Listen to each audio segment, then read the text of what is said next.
Welcome to Real Estate with Alan, and this channel is all about getting your first property, your first home, or your first rental. And we'll talk about when to buy it, how to buy it, and how much funding you need. And we'll even go into which areas are the best for purchasing, especially rentals, because you don't have to buy where you live.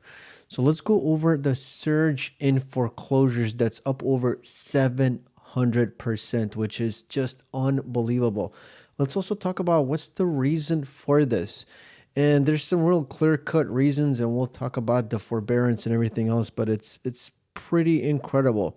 Now, let's also talk about the fact that the data that we are getting from the government is tainted by the government itself, and there's a lot of problems with this. So we'll go over that and why this data is really not showing us how bad it's going to get. Now, let's also talk about property. This is coming. Property tax hikes are coming, and it's gonna get ugly. Just be very, very careful what you purchase, because you need to account for the fact that your property taxes are probably gonna go up over the next 3 years. It's really, really important. Let's also talk about a couple of other things, like record number of just people that are not getting off of that forbearance, where they can't basically live for free anymore.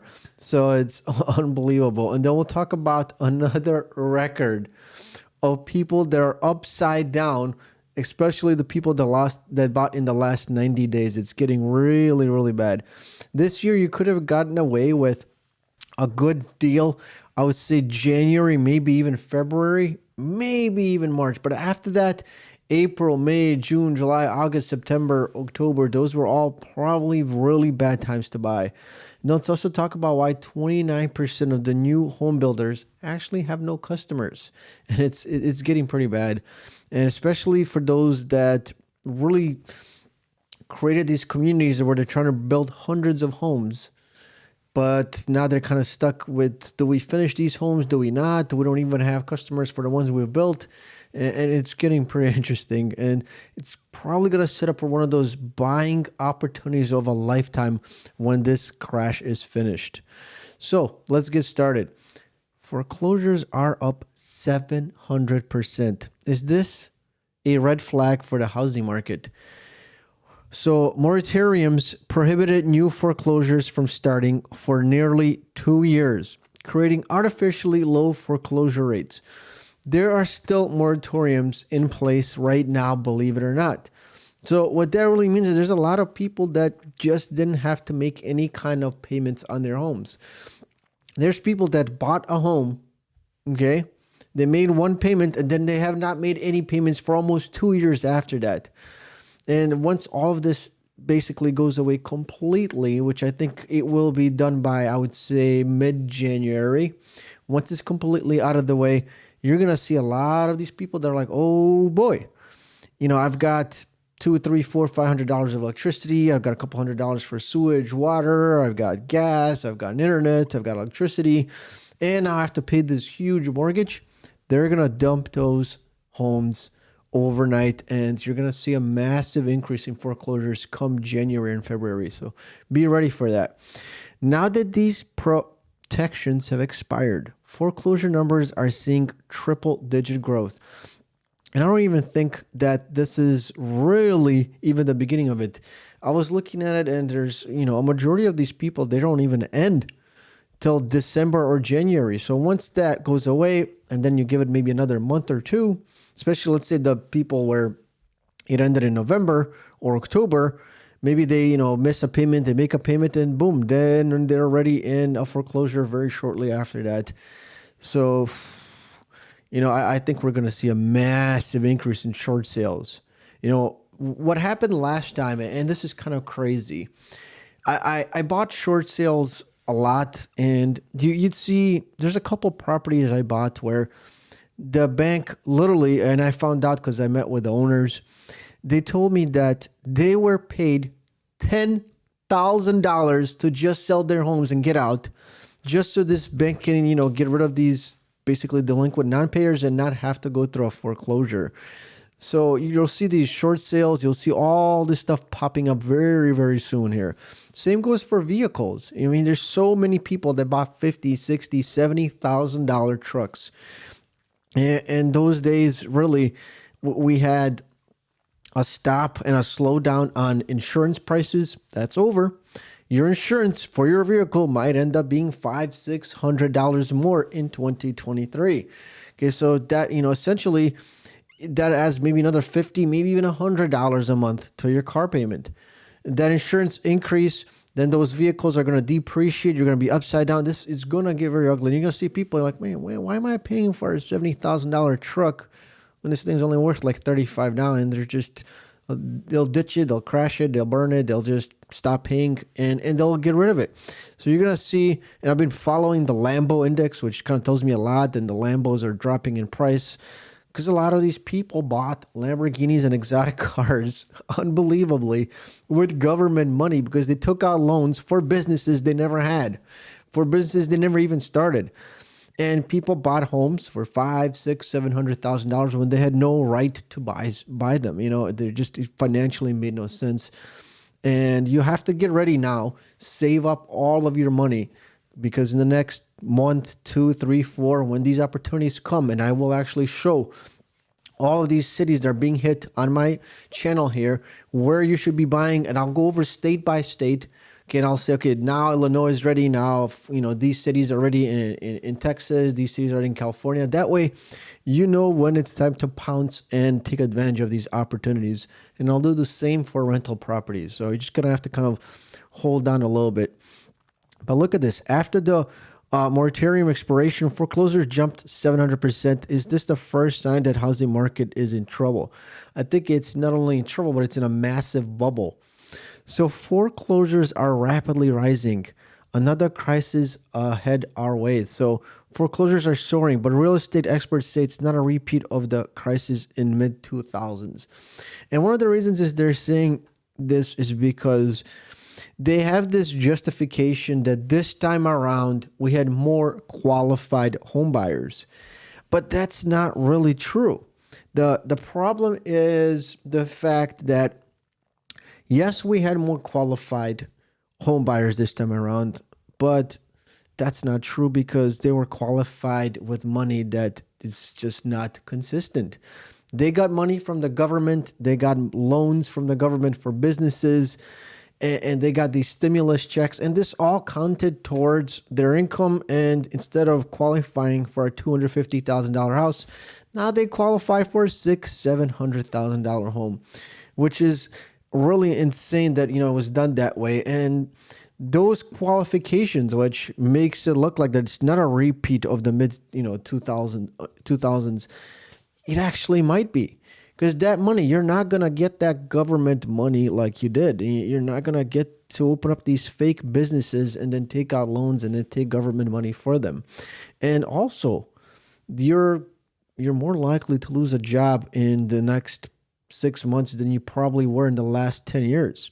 Every business is cutting back somewhere between 10 to 20%. So if you're somewhere in the bottom totem pole of your business, where you work at right now, and you're underperforming, chance of you getting cut is really, really good. So do your job and do it well. Start saving up as much money as possible. And then when we do see this massive drop, you may have the opportunity of a lifetime to truly buy like multiple properties for the price of one. And there's times I bought duplexes. I kid you not, duplexes for $40,000.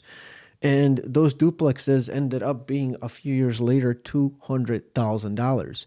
And I still never sold them. I just continued collecting my tendies and my paychecks from those tenants. So we'll go over in another video. Make sure you subscribe to the channel. Why I love to buy in Kentucky, Wisconsin, Indiana, and a couple other states. And I really specifically only focus on those states when it comes to buying for the sake of me actually, renting these units out. Now, where you buy your home, your first time home, that's up to you. It's a different story, and we can go through that as well. Now, Black Knight, foreclosure starts to surge sevenfold in January, hitting the highest levels in 2 years, though volumes rising still 20% below the pre-pandemic levels. And this is going to get much, much, much worse. So take a look over here. This is for January, but it's going to get, I think, for the month of December and January and February, you're gonna see some horrible. So what you're seeing right here is these coastal lines here, which is the western part of United States and the eastern part of the United States. You're seeing these negative numbers, same for Texas. And demand here was so high that people were selling homes like twice, some of them like 250% from just 1 or 2 years before that. Now that these people really that bought these homes, they surged to these coastlines, especially because of the pandemic and everything that happened in Texas, especially here in these regions of around Miami in Florida. I mean, these regions are going to get destroyed. I mean, so if you really wanted to purchase some kind of a maybe getaway property anywhere around these, coastlines, wait about 6 months and that opportunity will present itself. Now, I'm more focused around right here. And, I love right here. I'm concentrating somewhere around like the suburbs of Indianapolis where I buy my rental units, and I'll go over why this region here is really, really good and why I stay away. Really, interestingly enough, if you didn't know, the smallest percentage of United States population is right here in the middle. And then the largest percentage is right over here and right over here.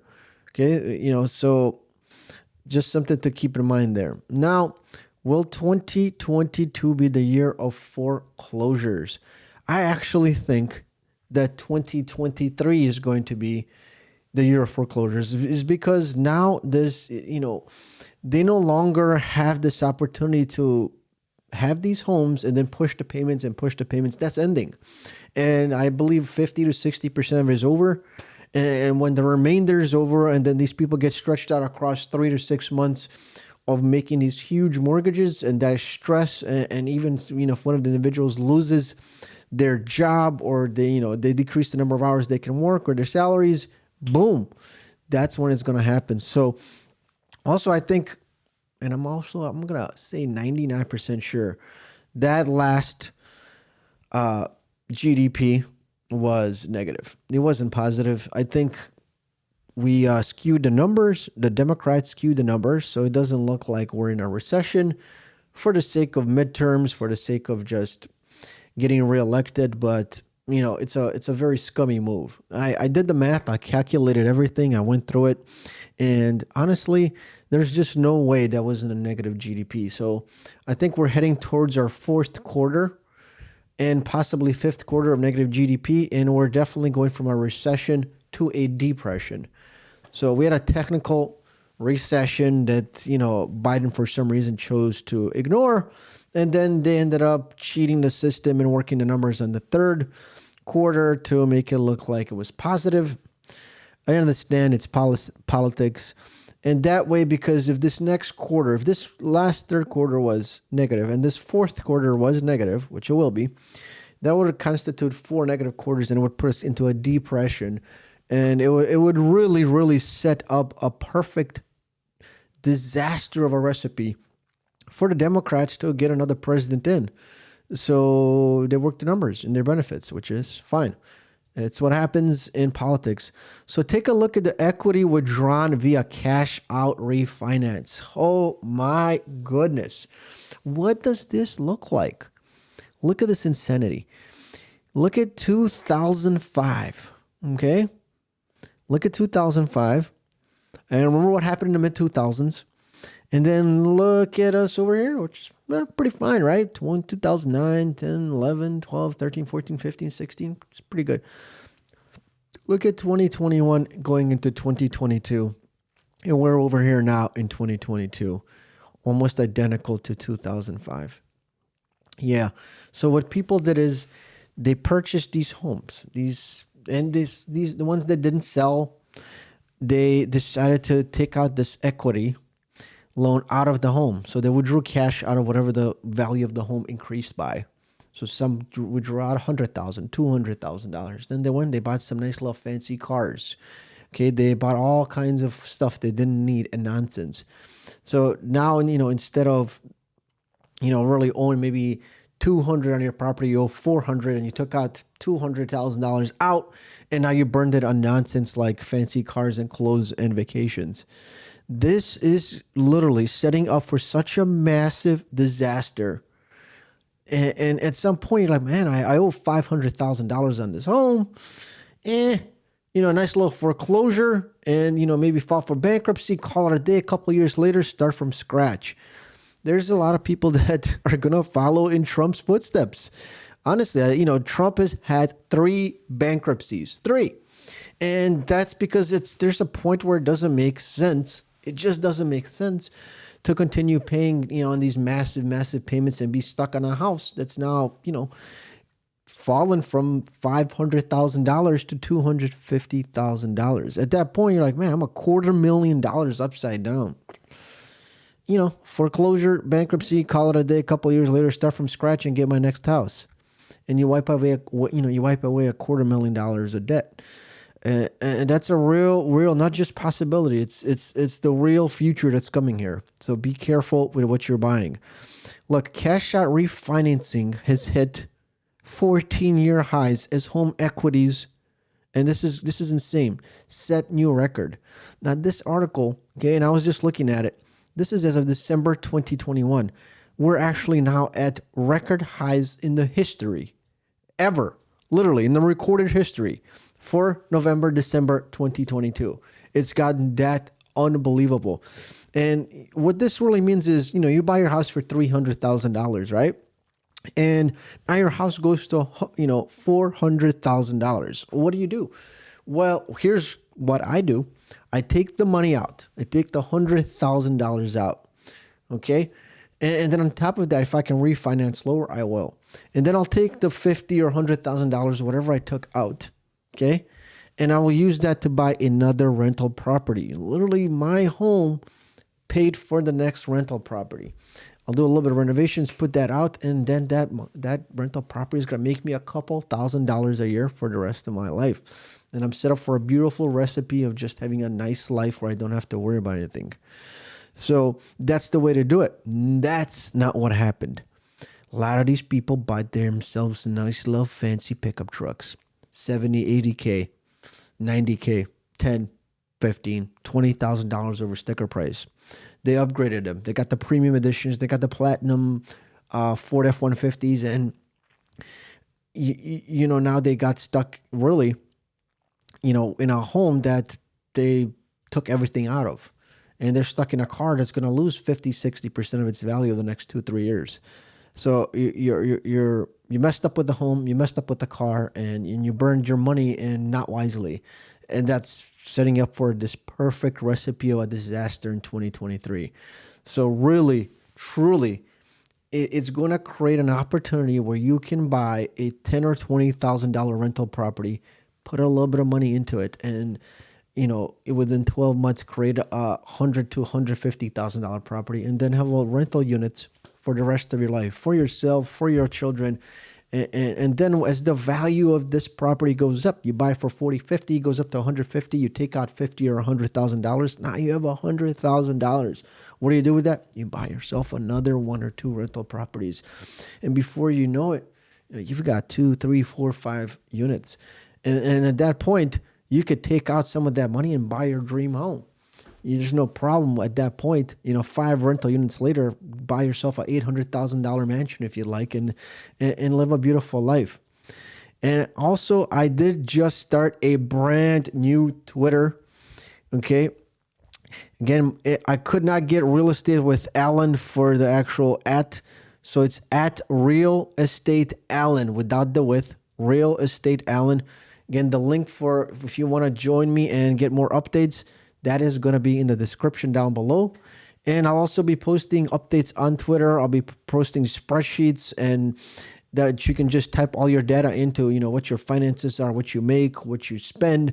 And then you can figure out how much you have on the side to actually purchase your, home or even a rental property. That will all be being posted either in the community posts on my YouTube or on my Twitter page. So, consider smashing that, follow button and following me. And, it's kind of amazing. I started this yesterday, 7 followers already. So pretty incredible. And very, very grateful for all of you that have followed my channel right now. I've gotten almost 500 subscribers in the last 2 days. So thank you very much. And again, stay tuned for another episode and more updates. Take care.